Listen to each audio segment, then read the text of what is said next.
अब बात करते हैं ऑपरेटर्स के बारे में। तो जावास्क्रिप्ट के अंदर हमारे पास नॉर्मली वही सारे ऑपरेटर्स जा रहे हैं जो हमारे पास डिफरेंट प्रोग्रामिंग लैंग्वेजेस के अंदर देखने को मिलते हैं।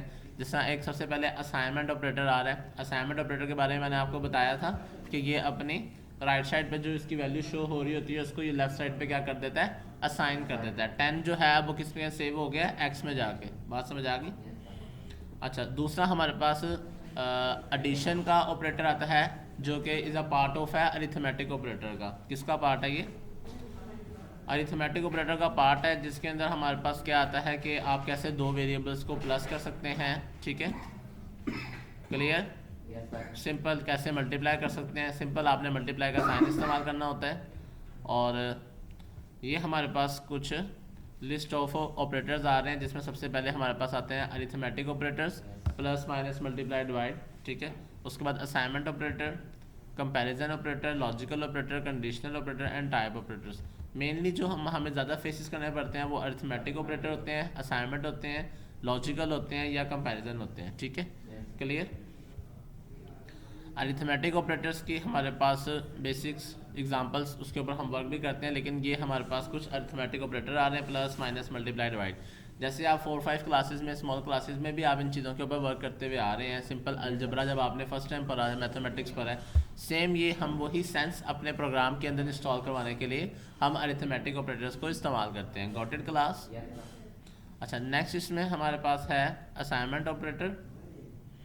असाइनमेंट ऑपरेटर में भी आगे से टाइप्स आती हैं कि एक तो हमारे पास आ रहा है कि सिंपल इक्वल के हम यूज़ करते हैं साइन को। ठीक है, ये इक्वल का साइन जो है, सिंगल इक्वल का साइन जो है वो राइट साइड वाली वैल्यू को लेफ्ट साइड पे असाइन कर देगा जो भी वेरिएबल होगा। लेकिन अगर आप इसके साथ देखेंगे plus minus multiply divide modulus और ये पावर, ये मॉडुलस एंड पावर, अगर अभी आपको इसका कन्फ्यूजन हो तो इसको चाहे भी रहने दीजिएगा, आगे इसकी एग्जाम्पल आती हैं। बाकी देखें, अच्छा, जब हम इक्वल का साइन यूज़ करेंगे उसका मतलब है सिंगल इक्वल। इसका ये आपको क्या कह रहा है कि y की वैल्यू को x में असाइन कर दो। ठीक है, y की वैल्यू को x में असाइन कर दो। लेकिन अगर हम आगे चलते हैं, इसका क्या मतलब है बच्चे कि x के अंदर x की वैल्यू को प्लस करो। ठीक है, y की वैल्यू को प्लस करो, सॉरी, और उसको फिर x में असाइन कर दो। बात समझ आ गई, क्लियर। यानी कि अगर x में पहले 0 पड़ा हुआ है या पहले 1 पड़ा हुआ है और y में 2 पड़ा हुआ है, तो अब x की वैल्यू क्या हो जाएगी, 3 हो जाएगी। 2 + 1 3 हो जाएगी। Got it class. इसी तरह x में 1 था, y में 2 था, तो ये x में अब क्या सेव हो जाएगा, -1। Got it. इसी तरह इसमें 2 ही आ जाएगा, इसमें डिवाइड होके आ जाएगा, इसमें मॉडुलस मैंने आपको रिमाइंडर के बारे में बताया था कि जब हम किसी को डिवाइड करते हैं पेपर के ऊपर, जैसे हम डिवीजन करते हैं, तो जो लास्ट में हमारे पास रिमाइंडर बच रहा होता है वो असल में इसका आंसर है। और ये हमारे पास डबल स्टेरिक एज पावर की फॉर्म में इस्तेमाल होता है कि x की पावर y। ओके,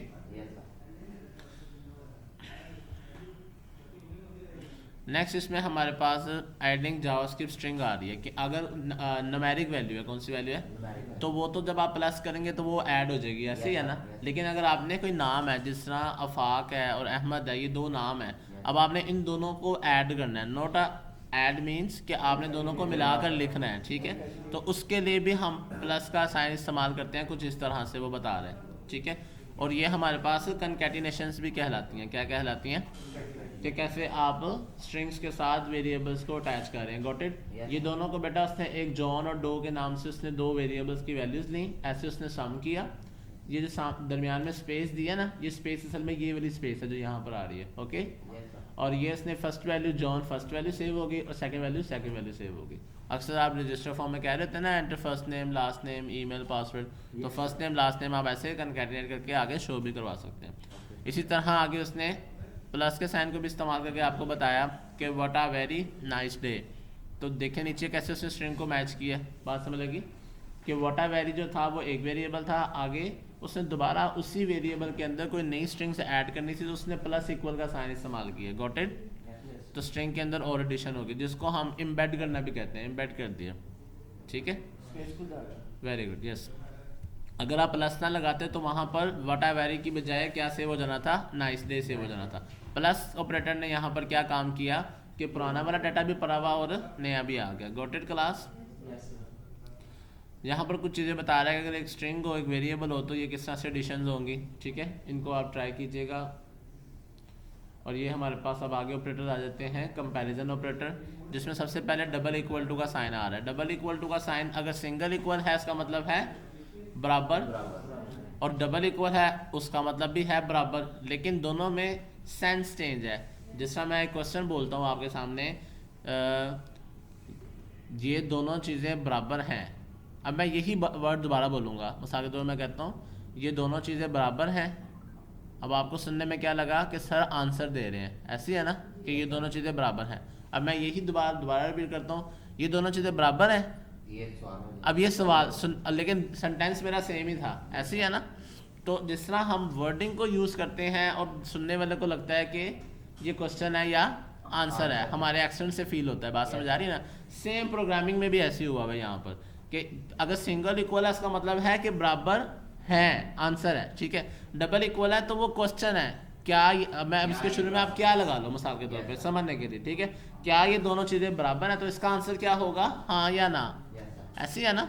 जब आपसे क्वेश्चन मार्क में क्वेश्चन पूछा जाता है कि क्या ये दोनों चीज़ें बराबर हैं, क्या ये इससे छोटा है, क्या ये इससे बड़ा है, बात समझ आ रही है, तो इनके आंसर क्या होंगे, हाँ या ना। आंसर क्या होगा, ट्रू या फॉल्स, बात समझ आ रही है सबको।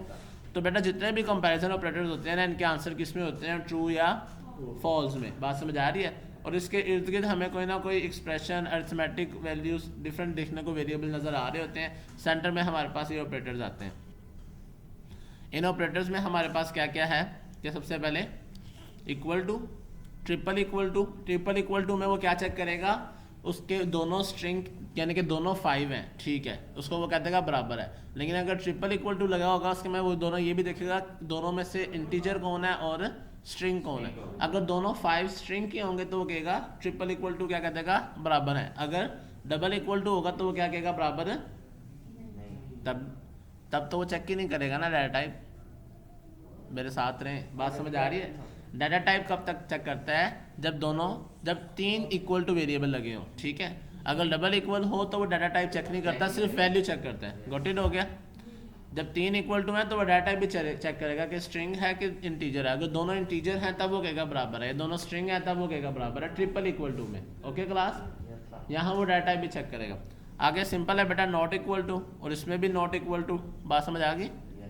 उसके बाद ये इसी का ऑपोजिट था टाइप वाले का, ओके। उसके बाद greater than, less than, greater than equal to. Greater than equal to का मतलब अगर उसकी उम्र 18 साल है या 18 साल से ज़्यादा है तब पास कर दो, वरना फेल कर दो, बात समझ आ गई। अगर ग्रेटर देन है तो उसका मतलब अगर उसकी उम्र 18 साल से ज़्यादा है तो बस 18 साल उसमें इंक्लूड नहीं होगा, लेकिन इक्वल वाले में इंक्लूड होगा। Got it class. इसी तरह लेस देन वाला भी ऐसे ही आएगा, ठीक है। और आगे टर्नरी ऑपरेटर है, ये अदर कंडीशनल ऑपरेटर इस्तेमाल होता है, इसको भी रहने दें। लॉजिकल ऑपरेटर हमारे पास ये 3 आते हैं। लॉजिकल एंड का मतलब है कि दोनों चीज़ें जो हैं आपस में क्या होनी चाहिए, ट्रू होनी चाहिए, ठीक है। दोनों चीज़ें अगर आपस में ट्रू हैं तब ही उसको हम क्या कहेंगे, तब हम एंड। मिसाल इसकी ये है, एंड को उर्दू में क्या कहते हैं, और कहते हैं, ठीक है। और को उर्दू में क्या कहते हैं, या कहते हैं, ऐसी है ना। एक एंड ऑपरेटर है और एक और ऑपरेटर है। मैं आपसे कहता हूँ जाए बेटा एक मार्कर लेकर आए और दूसरा मार्कर और रजिस्टर लेकर आए, क्या कहता हूँ, मार्कर और।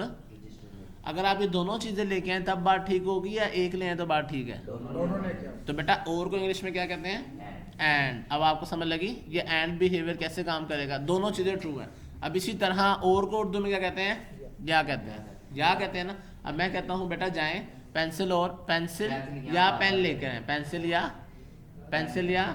पेन लेके आए, दोनों में से अगर एक चीज़ ले आएंगे तो बात ठीक है, पेंसिल ले आए या पेन ले आए। तो यही बिहेवियर होता है सेम प्रोग्रामिंग में भी, ठीक है। आप पेंसिल ले आए या पेन ले आए, दोनों में से कोई एक चीज़ भी लेंगे तो बात ठीक है, अगर दोनों ले आए तब भी बात ठीक है। तो जहाँ पर आपका और ऑपरेटर लगेगा उसमें वो देखेगा दोनों में से अगर एक बात भी ठीक है तो उसको क्या कह देगा, वो ठीक है। और लॉजिकल में क्या कहेगा, दोनों में से अगर दोनों बातें ठीक होंगी तो वो कहेगा ठीक है, वरना वो क्या कहेगा, ठीक नहीं है। लास्ट हमारे पास आता है नॉट ऑपरेटर। नॉट में वो क्या कहेगा कि नॉट का मतलब है नहीं, क्या मतलब है नहीं। आपको पता है दुनिया के किसी भी स्टेटमेंट के शुरू में नॉट या नहीं लगा दो तो वो क्या हो जाती है, ऑपोजिट हो जाती है।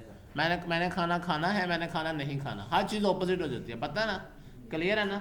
तो नहीं अगर आप ट्रू कंडीशन के साथ लगा देंगे तो ट्रू क्या हो जाएगा, फॉल्स हो जाएगा। और अगर फॉल्स के साथ नॉट लगा देंगे तो उसका मतलब क्या हो जाएगा, बात समझ आ गई।